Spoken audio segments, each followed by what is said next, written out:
व्याप्तं येन चराचरं तत्पदं दर्शितं येन तस्मै श्रीगुरवे नमः। तस्मै श्रीगुरवे नमः।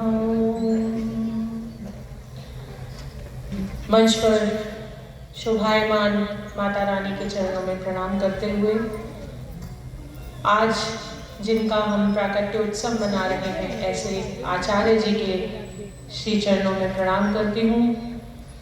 मेरे गुरुतुल्य पूज्य बाबा जी महाराज को प्रणाम करते हुए मेरे बड़े भैया पूज्य महामंडलेश्वर स्वामी अखिलेश्वरानंद गिरी जी को प्रणाम करती हूँ। संत सभी संत जो मंच पर उपस्थित हैं सबके श्री चरणों में प्रणाम करते हुए सबसे पहले तो मैं बधाई देती हूँ हमारे भैया श्री वासुदेव खत्री जी को और उनकी पूरी टीम को, जिन परिस्थितियों में वैष्णो देवी यात्रा पूरी हुई। जैसे ही टीवी पर न्यूज़ देखी मैंने तारू भाई को फ़ोन किया तो उन्होंने कहा कि दीदी हम बस 15 मिनट पहले हम लोग अर्धकुंवारी से नीचे उतरे हैं और इनके 15 मिनट उतरने के 15 मिनट बाद वो लैंडस्लाइड हुआ। ये पूज्य बाबा जी का आशीर्वाद ही था कि माता रानी ने अपनी गोद में उठाकर सब लोगों को सुरक्षित नीचे पहुंचाया। उसके बाद की कठिनाइयां जो थी वो भी दिख रही थी, लगातार सब लोग संपर्क में थे और जैसा कि कार्यक्रम के प्रारंभ में आदरणीय राकेश सिंह जी ने भी बताया कि किस प्रकार से पूरी परिस्थितियां मैनेज हुई, वो सबके माध्यम से जो सबके कार्य हो रहे थे वो माता रानी की कृपा और संतों का आशीर्वाद ही था जो कार्य कर रहा था। आप सब लोगों को एक मैं समझती हूँ कि एक नई पारी मिली है। आज मैं सवेरे तारू भाई से बात कर रही थी किसी विषय में, बोले दीदी अभी तो कुछ समझ नहीं आ रहा, जो कुछ देख कर आए हैं उसके बाद तो ऐसे लगने लगा है कि जीवन में किसी चीज का कोई अर्थ नहीं है। तो मैं उन सभी यात्रियों को बधाई देती हूँ जिनके ऊपर माता रानी की कृपा के स्वरूप में आप लोग सुरक्षित अपने अपने घरों में पहुंचे, और पूरी टीम को बहुत बहुत बधाई, क्योंकि टीम वर्क के बिना ये इतना बड़ा कार्य संभव नहीं था। आप सब लोग सुरक्षित घर पहुंचे। आज हम लोग जिन आचार्य जी का जन्मोत्सव प्राकट्योत्सव मनाने के लिए यहाँ उपस्थित हुए हैं, उनके जीवन के बारे में, उनके संदेश के बारे में हमारे आदरणीय भैया स्वामी त्रिभुवन दास जी ने, महाराज जी ने बताया। मैं यहाँ बैठी सोच रही थी, मैं भैया से भी बात कर रही थी कि जो परिस्थितियां उस समय रही, मुगलों का राज्य था, हिंदुओं को हिंदू कहलाने का अधिकार नहीं था, वो परिस्थितियां बहुत विकट थी, लेकिन कमोबेश आज भी हमारे देश के कुछ हिस्सों में परिस्थितियां बहुत अच्छी नहीं है, ये हम सब जानते हैं। तो मुझे ऐसा लगता है कि जो उपदेश, जो मार्गदर्शन, जो जीवन का मार्ग, जो जीने का रास्ता और जो कर्म करने का रास्ता उस समय हमारे सिद्ध महापुरुषों ने हमें बताया, जो 10 गुरुओं ने बताया, जो आचार्य जी ने बताया, ये प्राकट्योत्सव मनाना केवल मनाने के लिए नहीं है, उन आदेशों को, उस मार्गदर्शन को, उन संदेशों को पुनः अपने जीवन में उतारने के लिए है। ये पुनः उतारने का समय है। हमें ये याद रखना होगा कि जो परिस्थितियां आज हमारे देश में, और केवल हमारे देश में नहीं, ये पूरी दुनिया में परिस्थितियां बन रही हैं, उन परिस्थितियों में आज हम जो सनातनी हैं, हम हिंदू जो हैं, हम हिंदू बने रहें, उसके लिए क्या करने की आवश्यकता है। तो हमें याद रखना होगा कि हिंदू होने की परिभाषा क्या है।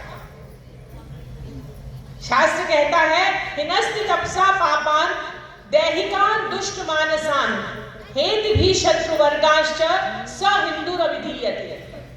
जो अपने तप और साधना के द्वारा अपने जीवन के पाप कर्म को नाश करने की और अपने बाहुबल के द्वारा अपने शत्रु वर्ग का नाश करने की क्षमता रखता हो, वह हिंदू है। आज हमें आवश्यकता है कि हम अपने आचार्यों के बताए हुए रास्ते पर चलकर अपने अंदर अध्यात्म बल का सृजन करें, अपने अध्यात्म बल को ऊंचा उठाएं, हम और अधिक अध्यात्म से परिपूर्ण होकर अपने जीवन को उच्च बनाएं और उसके साथ साथ हम अपने अंदर क्षात्र बल की भी संरचना करें, ताकि परिस्थिति आने पर हम विपरीत परिस्थितियों का सामना भी कर पाएं और अपने उस हिंदुत्व को जागृत कर पाएं, जिस प्रकार से उस समय मुगलों का सामना हमारे भाइयों ने किया होगा या हमारे आचार्यों के मार्गदर्शन में हमारे हिंदू समाज ने किया होगा। आज हम चारों तरफ से विकट परिस्थितियों से घिरते जा रहे हैं। मैं कल भी एक कार्यक्रम में श्री राम मंदिर में ये कह रही थी कि हमें आवश्यकता है कि हम स्वयं भी और अपने बच्चों को भी यदि हिंदू बनाए रखना चाहते हैं, अपने उस सनातन धर्म को अपने जीवन में बनाए रखना चाहते हैं, तो आज ही हम लोगों को जागृत होना होगा। और उसकी सबसे पहली सीढ़ी जो है वो ये है कि हम अपने बच्चों को हिंदू मान्यता वाले, हिंदू मानसिकता वाले विद्यालयों में पढ़ाएं।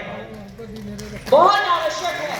जितना हम अधिक अपने बच्चों को कॉन्वेंट के चक्कर में, इंग्लिश मीडियम के हिंदू मानसिकता वाले स्कूलों की अब हमारे शहरों में सब जगह कोई कमी नहीं है, हम अपने बच्चों को जिस कॉन्वेंट विचारधारा के विद्यालयों में पढ़ा रहे हैं, वहां न केवल हमारे पुनः हमारे ही लोगों को विपरीत धर्म में ले जाने के लिए प्रेरित किया जा रहा है। ये बहुत विकट परिस्थिति है, इसलिए प्रारंभ हमें अपने घर से करना होगा। यदि हम संकल्पित हो जाएं कि हम अपने बच्चों को हिंदू बने रहने के लिए, सनातनी बने रहने के लिए सबसे पहले प्रयत्न हम अपने घर से करेंगे और अपने बच्चों को सुदृढ़ मानसिकता वाले बनाएं और सशस्त्र अपने बच्चों को खूब सशक्त बनाएं कि वो किसी भी परिस्थिति में अपने सामने आने वाली विकट परिस्थितियों का सामना कर सके। मैं समझती हूँ कि आचार्यों के बताए हुए मार्ग को केवल सुनने मात्र से हम उनका प्राकट्य दिवस नहीं मना पाएंगे। हमारे संत पूज्य बाबा जी कितना चिंतन करते हैं, कितना देश के अलग अलग कोनों में घूमते हैं। बाबा जी का स्वास्थ्य उतना अच्छा ना होते हुए भी, इतना थकने के बाद भी बाबा जी रुकते नहीं हैं। मैं तो कभी कभी सोचती हूँ कि हम लोगों ने आचार्य श्री को नहीं देखा। अगर आज के समय में विरक्त तपस्वी आचार्य जी का दर्शन करना हो तो पूज्य बाबा जी के रूप में हम लोग कर सकते हैं। मैं ऐसे पूज्य बाबा जी के ही चरणों में प्रणाम करती हूँ और माँ भगवती के चरणों में प्रणाम करते हुए निवेदन करती हूँ कि हम सबके अंदर वे शक्ति स्वरूपा बनकर हमारे अंदर इतनी योग्यता, इतना सामर्थ्य, इतनी शक्ति दें कि हम सब भी अपने धर्म की रक्षा के लिए उतने ही सशक्त बन सके, उतने समर्थ बन सके और हम जागृत हो सके। यही संतों के उपदेशों का उद्देश्य होता है। अपनी वाणी को यही विराम देते हुए पुनः वैष्णो देवी यात्रा सेवा समिति को बहुत बहुत बधाई देती हूँ। और अभी हमारे पूज्य भैया और हम लोगों ने एक और विचार किया है कि अगली बार की वैष्णो देवी यात्रा जो जाएगी, सावल भैया से निवेदन है कि एक पूरी बोगी संत समाज के लिए रखी जाए। बहुत ही जीवन उपयोगी उद्बोधन हमारे प्राप्त हुआ पूजी दीदी से। और पूजी दीदी अगर संत हमारे साथ जाना चाहे तो ये हमारे परम सौभाग्य की बात होगी। आप कहें तो होगी तो क्या, पूरे देश के सारे संतों के लिए हम एक ट्रेन ले जाने के लिए तैयार हैं। माँ वैष्णो